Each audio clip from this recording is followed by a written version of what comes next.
hati-hati kalian dengan hasad karena dia bisa membakar pahala kalian, amal soleh kalian dengan seakan-akan api mengkarat atau seperti api membakar karat dari besi, ya. Atau seperti api membakar kayu bakar, kurang lebih tepat begitu. Atau kama qala Nabi SAW. Jadi itu hasad yang tidak boleh, yaitu Anda cemburu melihat dan iri melihat kelebihan seseorang lalu Anda berharap hilang dari dia. Ini kaidahnya, Anda berharap hilang dari dia. Selama Anda cemburu tapi Anda tidak berharap hilang dari dia, maka tidak masuk dalam kategori yang diharamkan. Nah, itu masuk dalam masalah hadis ini. La hasada illa fitnatain. Tidak boleh orang iri kecuali pada dua orang saja. Tentu di sini dengan tidak berharap hilang dari orang yang sedang memiliki nikmat. Karena kalau kita berharap hilang berarti tidak boleh, ya, masuk dalam hasad yang hukumnya haram.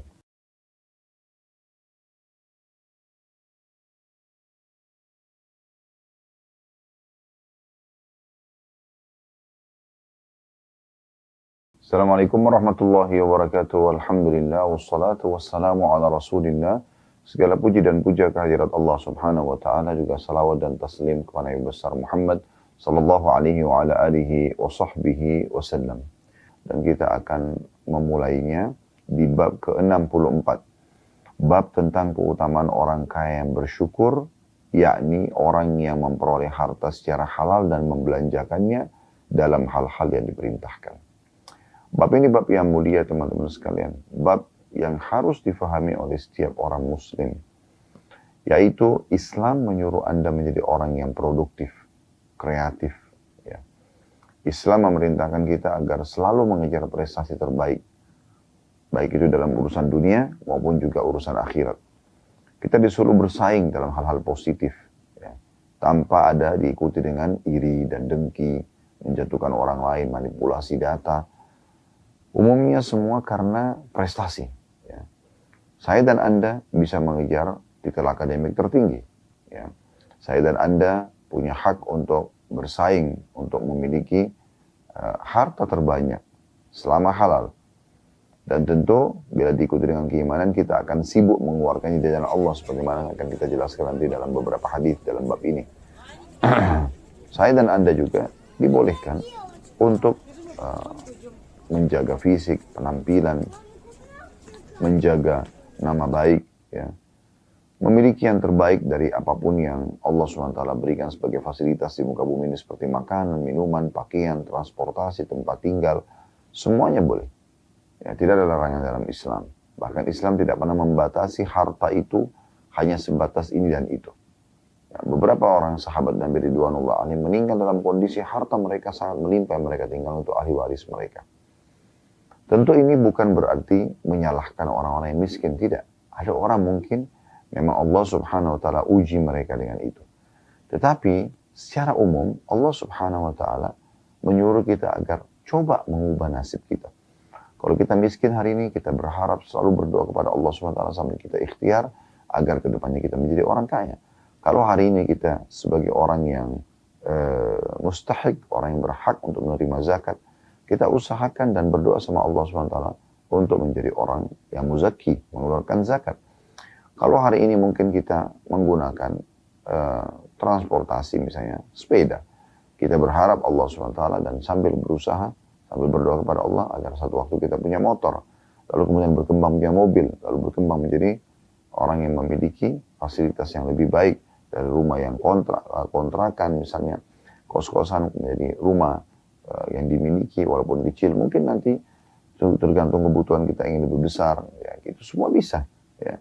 Karena saya dan Anda punya waktu yang sama, kami atau kita semuanya bersama punya waktu 24 jam, punya fasilitas yang sama, 2 mata, 2 telinga, 2 tangan, 2 kaki, semuanya sama, gitu kan. Kalau seandainya orang-orang kaya itu memiliki waktu 25 jam lebih, mungkin wajar Anda ketinggalan, tapi ini tidak, semuanya sama. Tinggal siapa yang ingin berusaha, siapa yang ingin memohon dan manja kepada Tuhannya. Nah, ini akan ada efek, gitu kan. Sebagaimana Allah SWT sebutkan di dalam Al-Quran, A'udzubillahi minasyaitonirrajim, walladzina jahadu fina lanahdiyannahum subulana. Orang-orang yang berusaha menempuh jalan-jalan kami akan tunjukkan mereka ke jalan-jalan kami. Artinya Allah Subhanahu wa taala akan melihat bagaimana keinginan hamba tersebut, apa yang dia minta, apa yang dia harapkan, ya, apa yang dia usahakan, Allah SWT akan berikan sesuai dengan hasil itu.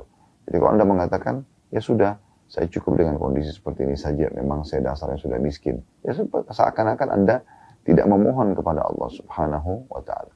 Ingat teman-teman sekalian, rukun Islam 5 yang sudah kita kenal sama-sama, syahadat, sholat 5 waktu, zakat, puasa Ramadan, dan juga haji. 5-5-nya wajib. Tapi ada 2 dari 5 rukun ini yang wajib bagi yang mampu. Anda sudah tahu tentunya. Zakat dan juga haji. Jangan Anda mengurung diri Anda di kata-kata ya, bagi yang mampu saja. Ya. Dan Anda lupakan zakatnya yang merupakan kewajiban, ya, dan juga haji yang merupakan kewajiban. Harusnya kalau Anda hari ini tidak mampu untuk melakukan zakat karena Anda orang miskin misalnya, atau Anda belum mampu haji karena Anda tidak pernah biaya untuk pergi haji misalnya, maka Anda mohon kepada Allah Subhanahu wa Ta'ala agar Allah berikan kepada Anda harta tersebut, ya, agar Anda bisa mengeluarkan zakat sehingga Anda sebelum meninggal menyempurnakan rukun Islam Anda. Anda bisa haji sebelum Anda meninggal dunia. Dan itu bukan mustahil.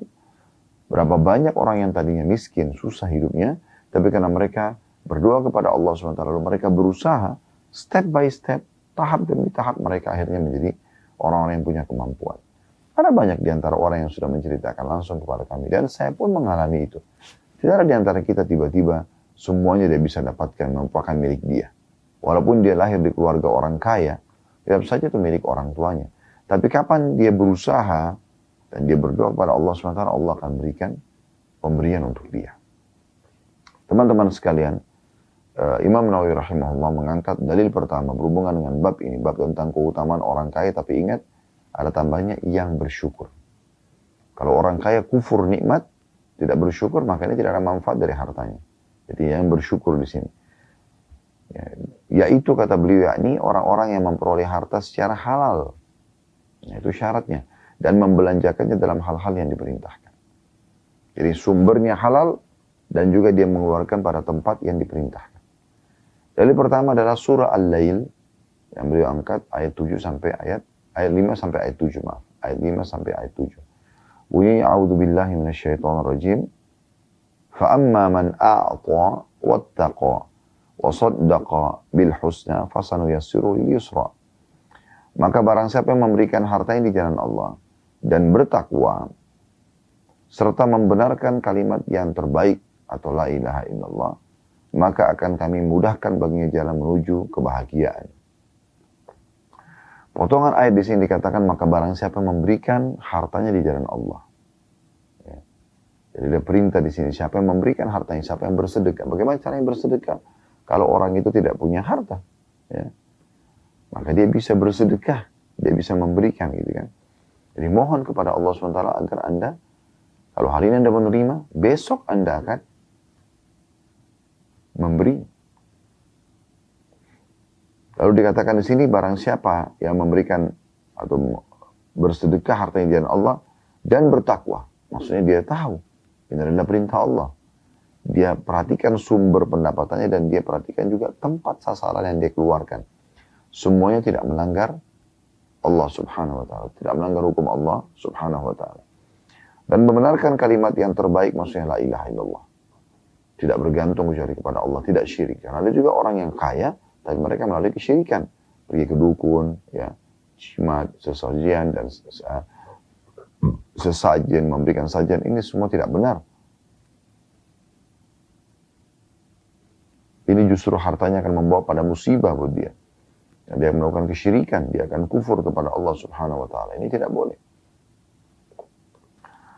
Maka akan kami mudahkan baginya menuju kebahagiaan. Dia akan bahagia dengan hartanya itu. Karena dia menginfakkan harta tersebut. Ya. Saya sering berikan contoh agar ini menjadi motivasi dari sisi yang lain. Bagi teman-teman yang belum atau masih malas-malasan lah, belum mau bekerja giat atau belum mau menghususkan doa kepada Allah SWT agar diberikan kekayaan yang baik, yang halal, agar mereka termotivasi. Ya. Kalau seandainya saya pergi ke masjid sholat, dan ikhlas tentunya karena Allah, saya akan dapat pahala sholat saya. Tapi Islam membolehkan kita untuk mendapatkan ekstra pahala. Bagaimana caranya? Saya mengajak teman saya, tetangga saya, kerabat saya untuk ke masjid bersama-sama. Bahkan di masa kita sekarang, bisa lintas kota, lintas desa, lintas negara bahkan. Dengan cara WA.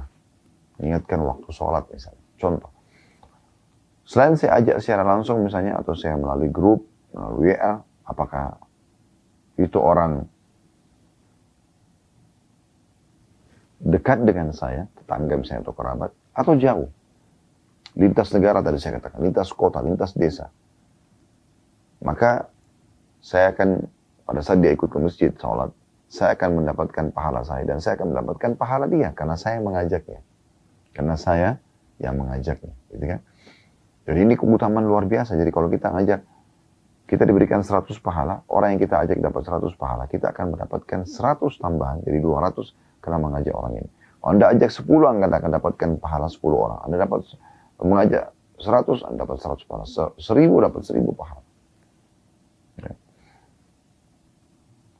Namun ada orang yang bisa panen pahala saya dan pahala orang yang saya ajak. Siapa mereka? Orang-orang yang membangun masjid tersebut dengan hartanya. Ya.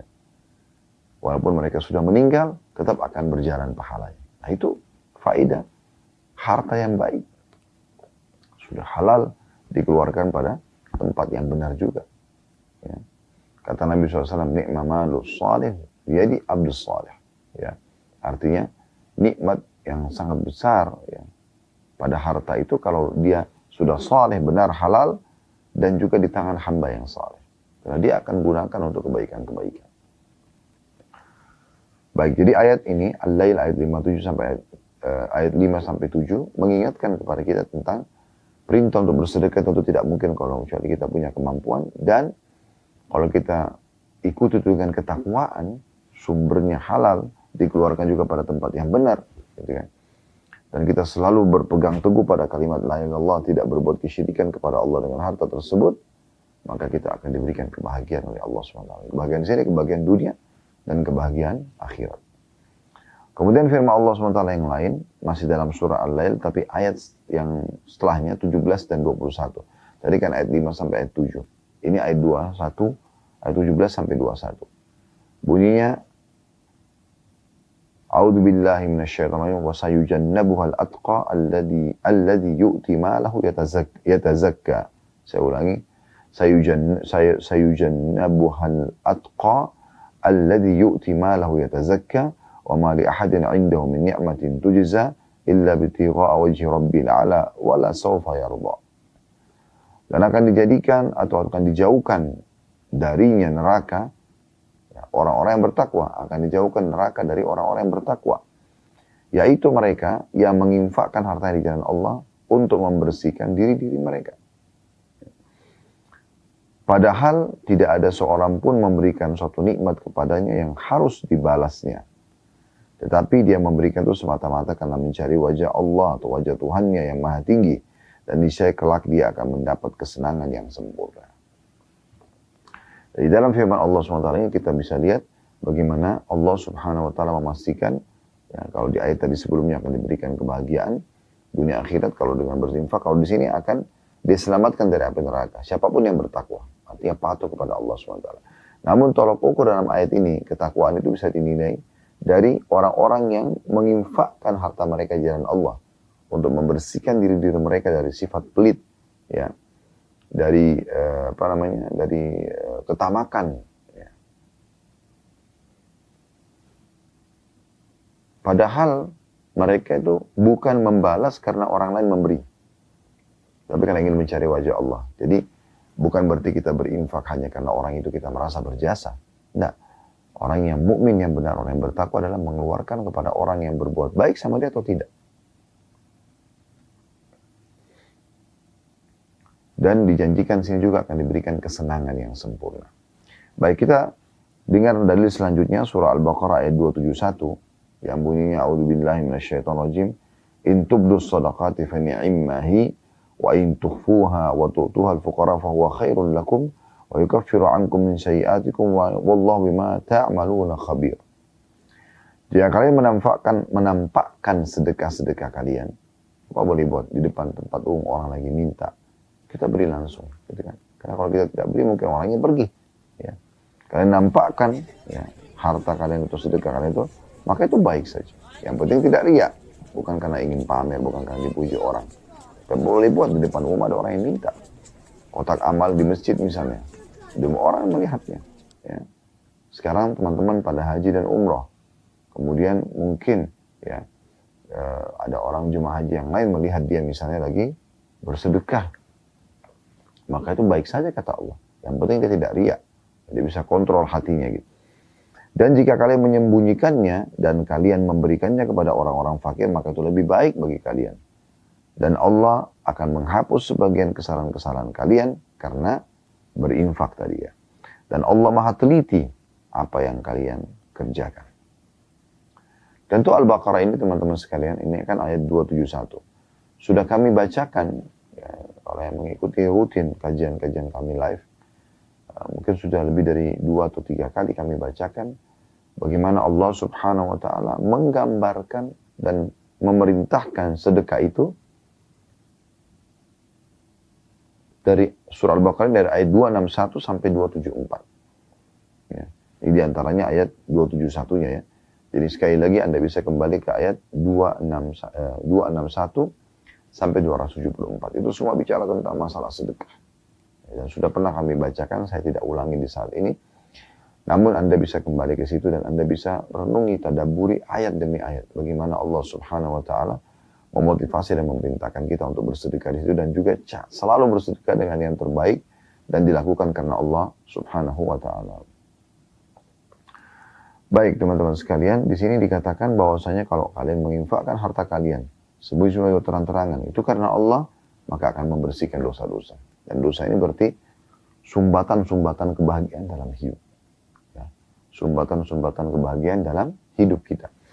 Jadi kalau kita berbuat maksiat kepada Allah SWT, sehingga ada dosa bisa menghambat ya, sebagian rezeki yang sudah Allah tentukan.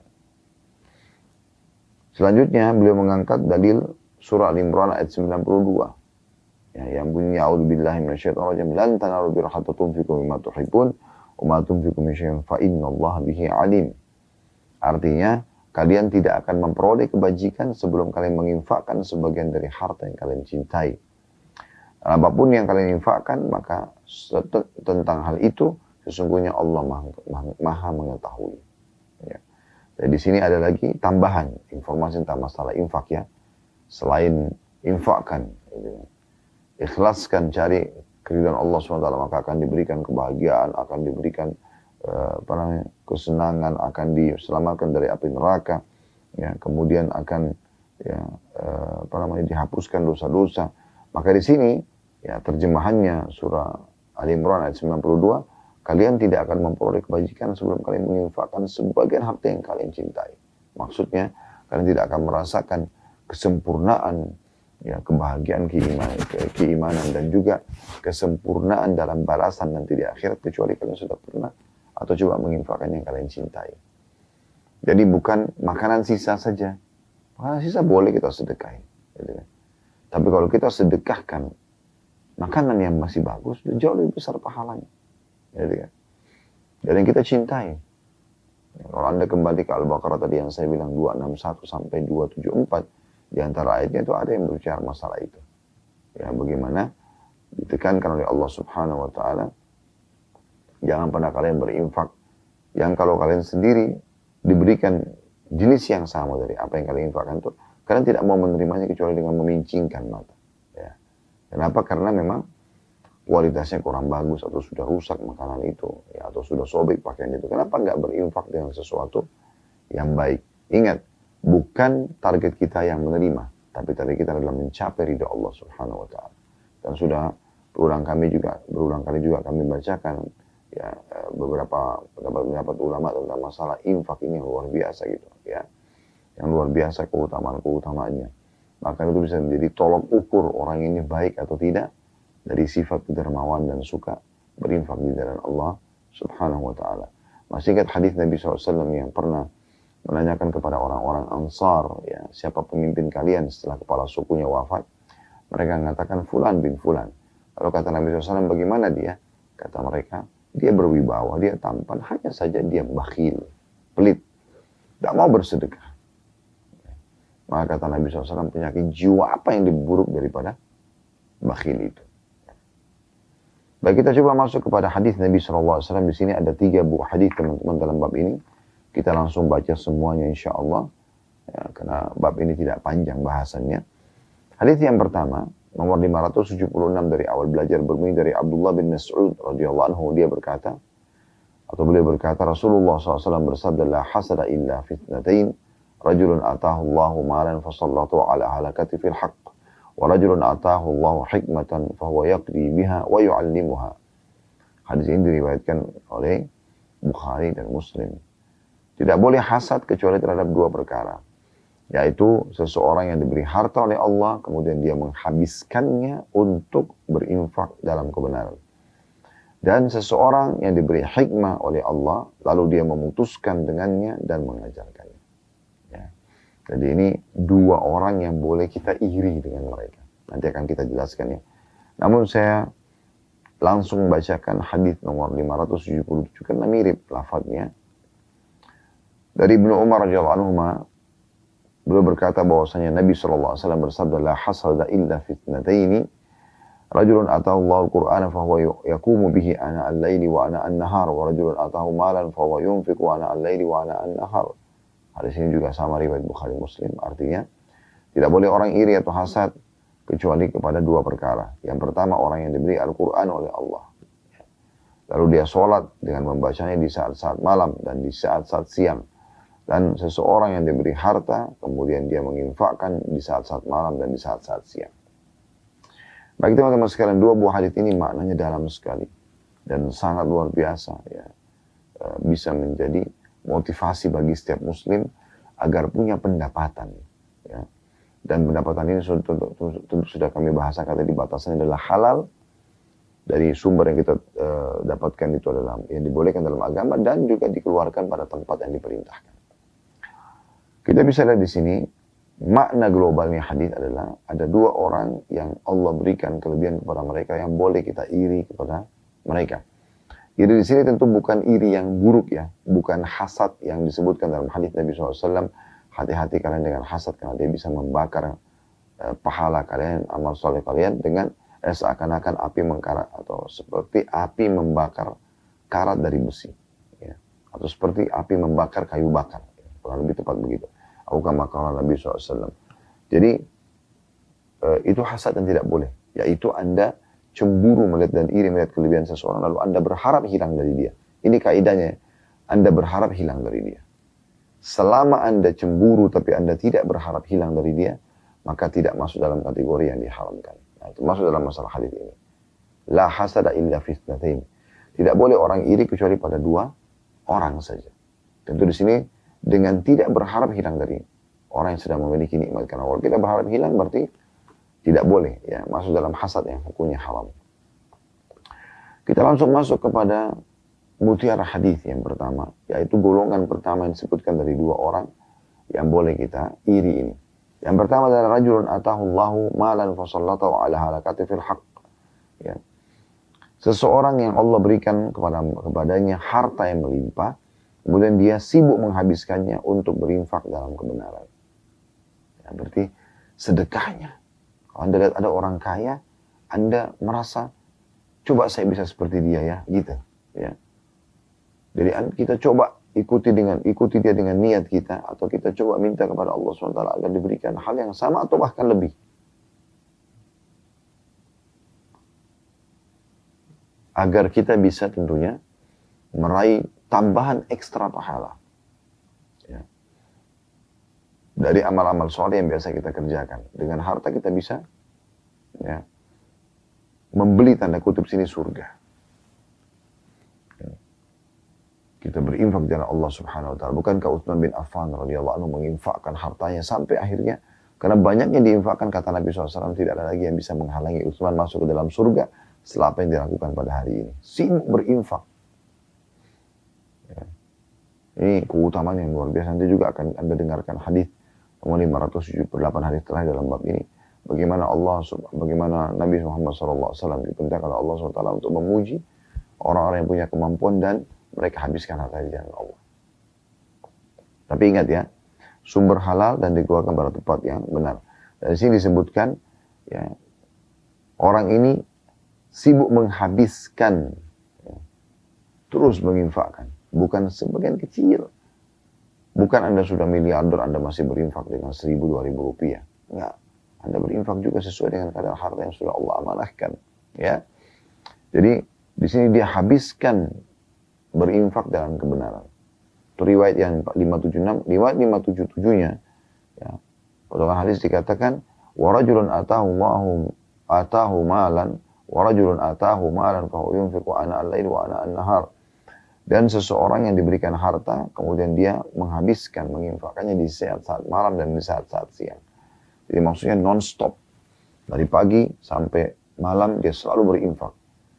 Cari sumber-sumber kantong sedekah ini, apakah itu yayasan sosial, apakah dia bertemu langsung dengan orang-orang miskin misalnya. Atau dia membantu orang-orang yang membutuhkan. Ya. Dicari gitu. Atau pada saat ada orang datang minta kepada dia. Ini kelebihannya, dia selalu berinfak. Begitu juga dari sore, dari malam sampai pagi lagi. Sibuk berinfak. Nah ini boleh kita hasad kepada mereka. Jadi bukan orang yang pada saat ya, darurat, dipaksa baru kemudian dia mau bersedekah. Bukan itu yang kita contohin. Tapi kita contohin justru orang yang terus saja sibuk ya, menginfakkan hartanya. Sudah sumbernya halal, diinfakkan lagi ke tempat yang benar. Itu yang harus kita sibukkan diri untuk memperhatikan apa yang mereka lakukan. Dan kita minta kepada Allah SWT agar diberikan seperti yang diberikan kepada dia. Dan juga kita minta agar, atau kita aplikasikan dalam kehidupan, pada saat Allah sudah berikan, kita juga bersedekah. Bahkan lebih banyak daripada orang yang tadinya kita iri pada mereka. Ya, ini golongan pertama. Ya. Yang boleh seseorang muslim itu merasa iri dengan mereka. Kita iri. Karena memang iri di sini positif ya. Istilah lainnya dalam agama kita ghibthah, ya. Ghibthah, ini namanya ghibthah. Artinya kita cemburu dengan seseorang yang pada seseorang yang Allah berikan kepada dia harta melimpah, namun kita tidak berharap, sekali lagi syaratnya ini, tidak berharap hilang dari dia nikmat tersebut. Jangan sampai Anda lihat, ini contoh perbandingan saja. Kalau hasad yang dilarang itu misalnya Anda berharap hilang nikmat itu dari dia. Tetangga Anda baru beli mobil baru misalnya. Kemudian Anda hasad, iri dengan dia. Kok bisa sih, dari mana duitnya segala macam. Ini contoh-contoh atau realita daripada orang yang hasad itu. Kemudian tetangga itu misalnya mundurkan mobil, tabrak pagarnya. Biasanya orang yang iri dan itu mengatakan, wah syukurin tuh. Ya. Siapa suruh ganti-ganti mobil. Nah ini kan hasad namanya. Ini tidak boleh. Karena dia memang iri, dia tidak mau orang itu ya, menikmati kenikmatan yang sedang ada pada dia. Tapi kalau ada orang yang Allah karuniai, misalnya tetangga Anda diberikan oleh Allah beli mobil baru, Anda mengatakan, Masya Allah, Tabarakallah, semoga ya Allah Engkau memberikan aku sama dengan dia atau lebih. Nah itu boleh. Ya. Itu contohnya. Kemudian golongan yang kedua, ini sekaligus jadi mutiara yang terakhir di dua buah hadis ini, yaitu وَرَجُلٌ آتَاهُ اللَّهُ حِكْمَةً فَهُوَ يَقْضِي بِهَا وَيُعَلِّمُهَا. Dan seseorang yang diberi hikmah oleh Allah, lalu dia memutuskan dengannya dan mengajarkannya. Ya. Jadi dia sibuk ya, belajar agama, kemudian dia terus saja mengajarkan. Dia tidak ada jeda waktu tanpa mengajar gitu. Terus dia sampaikan kebaikan-kebaikan. Apakah di pengajian umum seperti ini, dengan cara menyampaikan pengajian, atau misalnya setiap ada dia ketemu temannya, sahabatnya, kerabatnya, tetangganya, atau seseorang yang dia tidak kenal bahkan di transportasi umum, misalnya di kereta api, di bus, di pesawat. Pada saat dia lihat satu kemungkaran, lalu dia luruskan kemungkaran itu. Ini diberikan hikmah. Hikmah itu adalah Al-Quran dan Sunnah, ya, ilmu agama yang benar. Maka orang seperti ini ya, wajar kalau kita cemburu dengan dia. Karena berapa banyak orang, subhanallah, Allah berikan taufik, dia bahkan bisa ya, menjadi penyebab orang lain banyak sekali dapat hidayah dari ceramah-ceramah dia, misalnya dari nasihat atau penyampaian dia. Ini luar biasa ya. Semoga Allah SWT menjadikan kita termasuk golongan ini, dan Allah ikhlaskan niat. Nah ini golongan kedua yang boleh kita cemburu dengan dia. Lalu di sini disebutkan hikmah Al-Quran dan Sunnah. Kalau itu riwayat 576, riwayat 577 adalah seseorang yang Allah karuniai Quran, maka dia sibuk membaca malam dan siang hari. Sebenarnya riwayat yang 577 ini merincikan dari apa yang disampaikan di 576 ya. 576 lebih global. Yang Allah berikan hikmah maksudnya Al-Quran dan Sunnah. Kalau 577 Al-Quran saja. Gitu kan.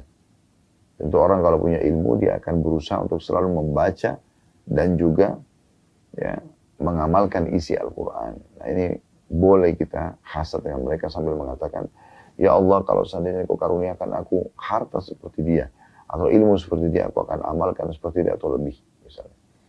Maka kalau dia ikhlas karena Allah, fahuwa fi ajri sawa, kata Nabi SAW. Maka mereka sama pahalanya. Sama pahalanya. Ya. Baik teman-teman sekalian, kita akan melanjutkan hadis selanjutnya, sekaligus hadis terakhir dalam bab kita, tentang masalah keutamaan orang kaya yang bersyukur. Ingat ya, kalau Anda sudah Allah berikan kekayaan, jangan lupa bersyukur. Alhamdulillah. Dan salah satu bentuk syukur kita, selain mengucapkan dengan lisan, kita juga berbagi kepada orang lain, menginfakkan, bersedekah dari harta tersebut. Serta juga ya, harus diperhatikan sumbernya dari yang halal dan dikeluarkan pada tempat yang benar. Ingat hadis Nabi SAW tidak akan beranjak kaki seorang hamba pada hari kiamat sampai ditanya tentang 4 hal. Dan di antaranya salah satunya adalah harta. Dari mana didapatkan dan kemana dia akan keluarkan. Ya. Kita akan masuk teman-teman sekalian tentang hadis ya. Dalam bab ini hadis nomor 578 tentang motivasi yang sangat luar biasa agar setiap muslim punya pendapatan. Tadi ingat ya, dia selalu bersyukur ya, terhadap nikmat yang Allah berikan, kemudian juga sumber halal dan dikeluarkan pada tempat yang halal. Karena tidak akan beranjak kakinya pada hari kiamat sampai ditanya tentang dari hartanya dari mana didapatkan, kemana dia keluarkan. Ya. Hadis ini berbunyi dari Abu Hurairah radhiyallahu anhu, "Anna fuqara al-muhajirin atau Rasulullah sallallahu alaihi wasallam faqalu, dhahaba ahlu ad-duthur bid-darajat al-ula wan-na'im al-muqim." Faqala, "Wa ma dhak?" Faqalu, "Yusalluna kama nusalli wa yasumuna kama nasum wa yatasaddaquna wa la natasaddaq wa ya'tiquna wa la na'tiq." فقال رسول الله صلى الله عليه وسلم أفلا أعلمكم شيئا تدركون به من سبقكم وتسبقون به من بعدكم ولا يكون أحد أفضل منكم إلا من صنع مثل ما صنعتم قالوا بلى يا رسول الله قال تسبحون وتكبرون وتحمدون دبر كل صلاة 33 مرة فرجع فقراء المهاجرين إلى رسول الله صلى الله عليه وسلم فقالوا سمع إخواننا أهل الأموال بما فعلنا ففعلوا مثله فقال رسول الله صلى الله عليه وسلم ذلك فضل الله يؤتيه من يشاء. Hadis ini hadis sahih diriwayatkan oleh Imam Muslim. Terjemahannya kata Abu Hurairah radhiyallahu anhu bahwa orang-orang fakir dari kalangan muhajirin mendatangi Rasulullah sallallahu alaihi wasallam dan berkata, orang-orang kaya yang memiliki harta yang banyak telah memperoleh kedudukan-kedudukan yang tinggi dan nikmat yang abadi. Maka kata Nabi SAW, mengapa bisa begitu? Mereka, orang-orang miskin mengatakan, karena orang-orang kaya itu sholat sebagaimana kami sholat. Mereka puasa sebagaimana kami puasa. Mereka bersedekah, tapi kami tidak bersedekah. Karena orang miskin tidak punya harta. Ya. Mereka memerdekakan budak, tetapi kami tidak. Maka Rasulullah SAW bersabda, maukah kalian aku ajari sesuatu yang dengannya kalian bisa mengejar orang-orang yang mendahului kalian dan mendahului orang-orang yang sesudah kalian. Dan tidak seorang pun yang lebih baik daripada kalian kecuali orang-orang yang melakukan seperti apa yang kalian lakukan. Maka para sahabat menjawab, ya Rasulullah. Saya pasti kami mau itu.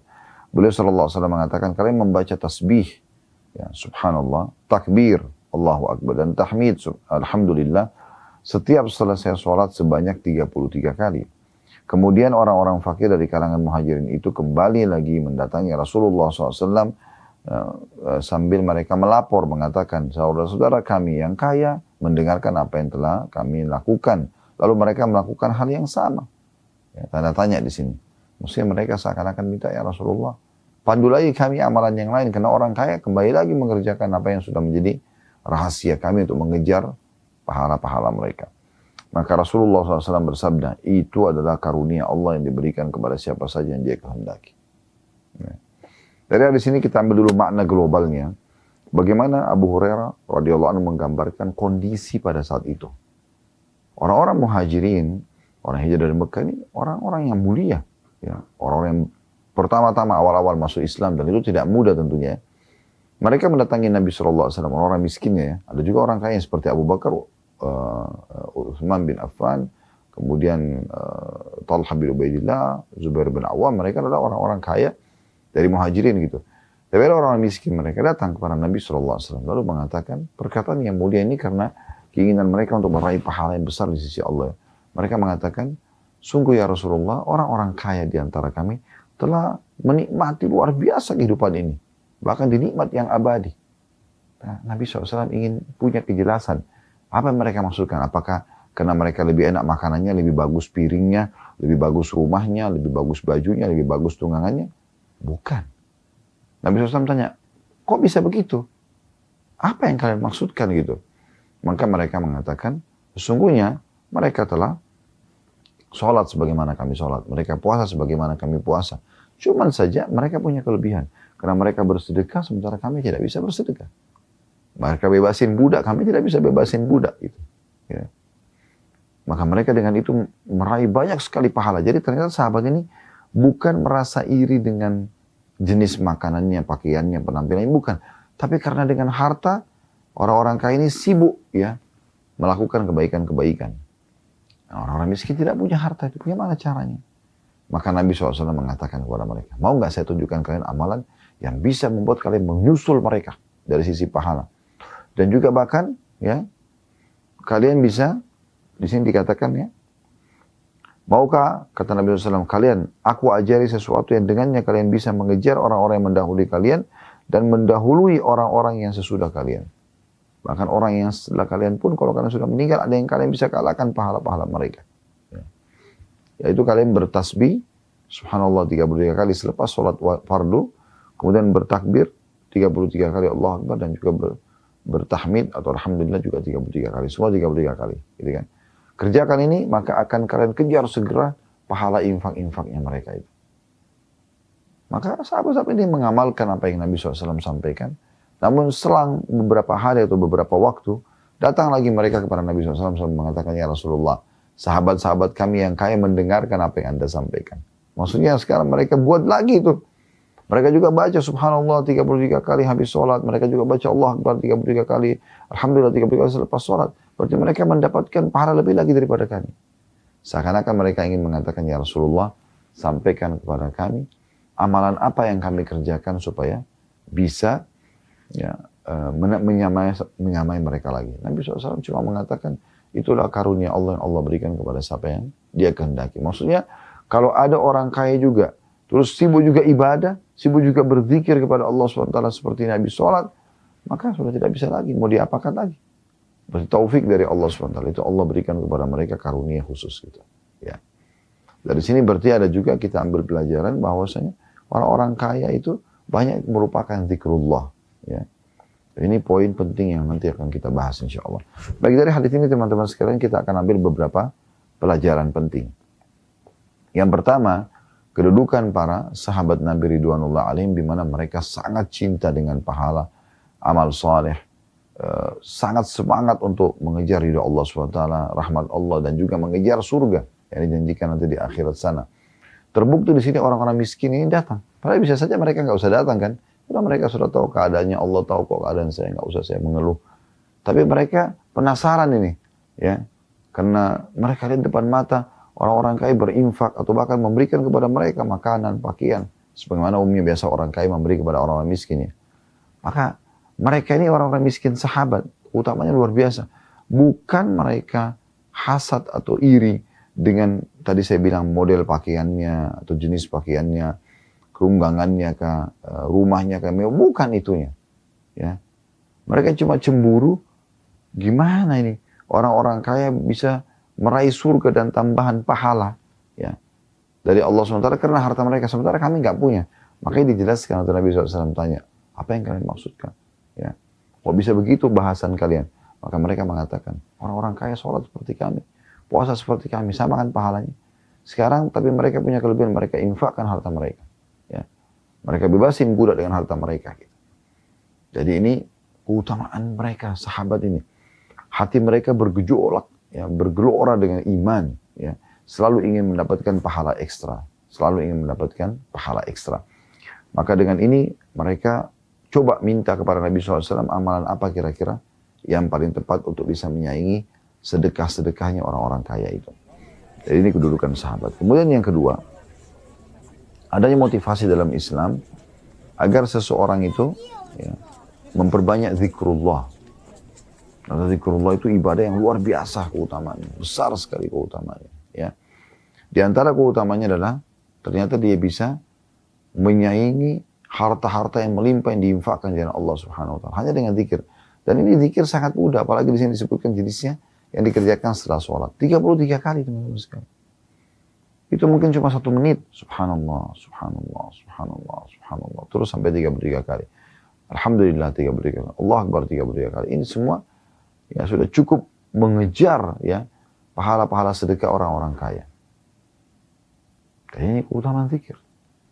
Dan subhanallah satu-satunya teman-teman sekalian. Amal ibadah yang terus berjalan dan kita kerjakan di surga adalah zikrullah.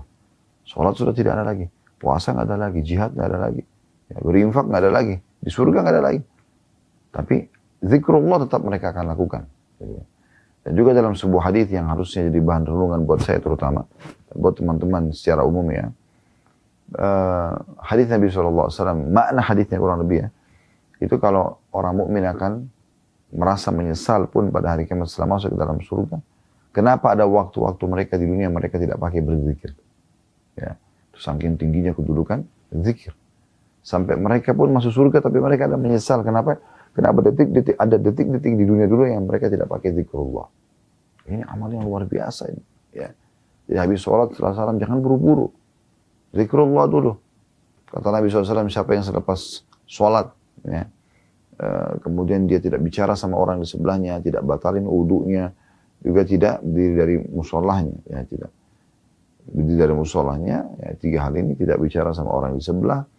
Ya, tidak batalin wudu dan tidak berdiri dari musolahnya, maka malaikat di atas kepalanya akan mengatakan Allah maghfirlah warhamhu, ya Allah ampuni dia, Allah rahmati dia, sampai dia melanggar salah satu dari 3 hal ini. Ya, jadi ini kelebihan yang luar biasa yang harus diperhatikan dan jadikan sebagai target oleh setiap orang beriman. Ya. Jadi jangan sia-siakan, apalagi cuma ringan. Kata Nabi SAW, siapa yang baca ayat kursi selepas sholat 5 waktu, maka tidak ada yang menghalangi antara dia dengan surga kecuali kematian. Ya, tadi keutamaan membaca subhanallah, alhamdulillah, Allah Akbar masing-masing 33 kali. Dalam riwayat lain sampai membaca subhanallah selepas sholat, ya, 33 kali, alhamdulillah, 33 kali, Allah Akbar, 30 atau 30, 33 atau 34 kali. Lalu digenapkan 100 dengan la ilaha illallah wahdahu la syarikalah, lahul mulku wa lahul hamdu wa huwa ala kulli syai'in qadir, maka akan diampuni dosanya walaupun sebanyak buih di lautan. Ya. Ini keutamaan besar. Kenapa enggak zikrullah? Di pagi dan petang ada zikir yang Allah SWT perintahkan kita untuk membaca. Tidak asing lagi Anda tinggal ketik di Google zikir pagi petang. Ceramah-ceramah ustaz banyak ya. Tulisan-tulisan artikel dalam masalah ini banyak. Jadi kita jaga zikrullah. Dari bangun tidur ada zikir. Masuk mandi ada zikir. Ya. Mau makan ada zikir. Habis makan ada zikir. Pakai pakaian ada zikir. Buka pakaian ada zikir. Mau keluar rumah ada zikir ya. Masuk rumah juga ada zikir. Semua ada zikrullah. Ya. Jadi kita harus menjaga. Ini keutamaan yang kedua. Makanya solusi bagi orang-orang miskin pada saat itu, karena mereka tidak mungkin jadi kaya seketika, mereka zikir ini. Ya. Yang ketiga yang bisa diambil dari hadis ini adalah tentang masalah keutamaan orang-orang yang kaya dan menggabungkan tentu dari dia bersyukur, kemudian dari sumber halal dan juga dia keluarkan pada tempat yang benar. Lalu dia juga menambahkan ekstra pahala mereka dengan ibadah-ibadah yang lain, seperti zikir, seperti doa. Ya. Karena ada juga orang yang sudah kaya tapi tidak mau lagi berzikir. Nggak mau lagi, atau jadi kendor. Dulu dia waktu miskin rajin sekali ibadah ke masjid ya, dan segala macam. Tapi setelah dia jadi kaya dia jadi malas. Ya. Nah ini rugi dia. Ya. Harusnya dia dalam kondisi nikmat berlimpah, justru dia makin banyak melakukan ibadah kepada Allah Subhanahu wa ta'ala. Ini termasuk pelajaran. Ya. Yang terakhir, yang keempat pelajaran daripada hadis ini adalah tentang masalah karunia Allah Subhanahu wa taala. Karunia Allah Subhanahu wa taala. Jadi memang kita harus minta itu, ya. Karunia Allah, fadl namanya bahasa Arab yang fadlullah, ya. Karunia Allah SWT, mohon ya Allah, ya, berikan aku karuniamu, ya, fadlmu, gitu kan. Kita minta kepada Allah Subhanahu wa taala. Karena memang di sini dikatakan dzalika fadlullah yu'tihi man yasha. Ya, kata Nabi SAW, itulah karunia Allah, Allah berikan kepada siapa yang dia inginkan. Jadi kita minta agar Allah selalu memberikan kita, atau tidak ada peluang beramal soleh kecuali Allah berikan kita kesempatan untuk bisa mengerjakannya. Nah, ini fadl namanya. Di antaranya Allah SWT amanahkan kepada kita harta yang bisa kita keluarkan di jalan Allah Subhanahu wa taala. Baik teman-teman sekalian, kurang lebih ini hadis-hadis yang ada dalam bab ini, dan insya Allah kedepannya kita akan masuk bab ke-65, masalah bab mengingat mati dan juga membatasi angan-angan. Jadi setelah panjang lebar dibahas tentang masalah sedekah dengan beberapa bab sebelumnya, maka kita akan masuk ke bab mengingat mati pada pertemuan akan datang insya Allah, dan juga membatasi angan-angan. Semoga Allah SWT menjadikan iman bermanfaat, dan kalau ada benar pasti dari Allah, kalau ada salah dari saya mohon dimaafkan. Subhanakallah wa bihamdika, asyhadu an la ilaha illa anta astaghfiruka wa atubu ilaik. Wassalamualaikum warahmatullahi wabarakatuh.